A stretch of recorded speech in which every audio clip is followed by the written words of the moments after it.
Nah, itu baru namanya tempat berlindung yang minimalis. Tanpa menggunakan satu paku pun, seorang pria membangun sebuah rumah dengan tangan kosong yang membuat iri orang-orang primitif.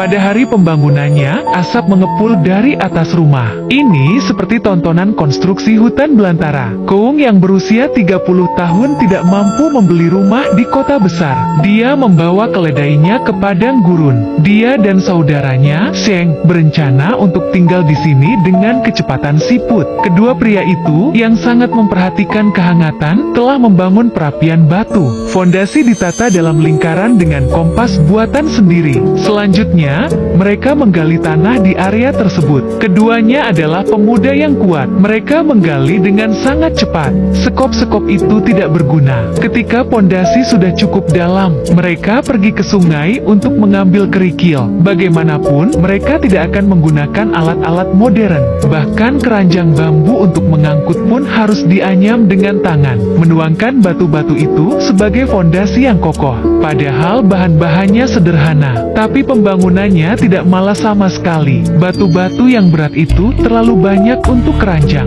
Untuk meningkatkan efisiensi, Koung memutuskan untuk membuat peti untuk pengangkutan terlebih dahulu. Kedua pria itu mengumpulkan banyak kayu gelondongan dan mengebor lubang di dalamnya dengan bor tangan. Setelah memasukkan pasak kayu buatan sendiri, bentuk peti bisa diperbaiki. Meskipun tidak ada roda, tapi dengan keledai, yang dibutuhkan untuk mengangkut barang hanyalah seikat jerami. Hal ini membuat pengangkutan barang menjadi lebih mudah bagi kedua orang itu.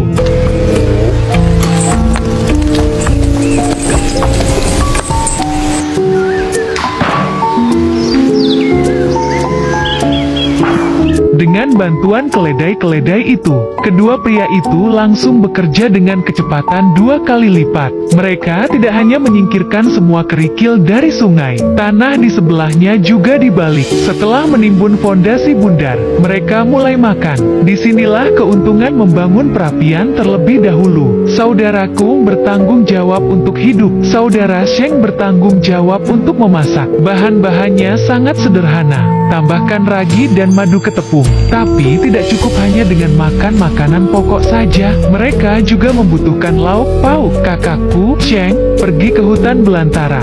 Sayuran liar ada di mana-mana di sini. Dalam beberapa menit, kamu akan mendapatkan banyak sayuran liar. Setelah mencucinya di mata air, Sheng menumbuknya dan menyajikannya dengan masalah, dan menyebarkannya secara merata di atas adonan, dan menaruhnya di atas kompor. Jika Anda pikir itu hanya perapian, kau salah. Ini adalah oven dengan penutup. Ini tidak cantik untuk dilihat, tapi ini benar-benar enak untuk dimakan, dan tentu saja, makanan keledai harus siap. Setelah makan siang, kedua pria itu terus membawa batu-batu yang lebih besar untuk membangun struktur. Untungnya, tidak ada kekurangan batu di lingkungan sekitar. Tidak perlu khawatir tentang bahan sama sekali. Dengan usaha sang keledai, kedua pria itu segera mengumpulkan jumlah yang cukup. Batu-batu besar digunakan untuk membangun dinding luar. Batu-batu yang lebih kecil digunakan untuk mengisi celah-celah di dalamnya. Bahkan tanpa menggunakan semen, ini memastikan bahwa dinding tidak akan terguncang.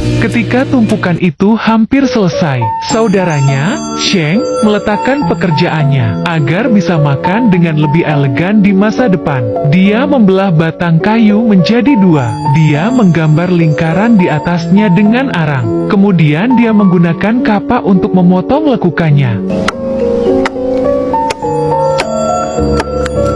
Kemudian dia mengganti pahat dengan pahat.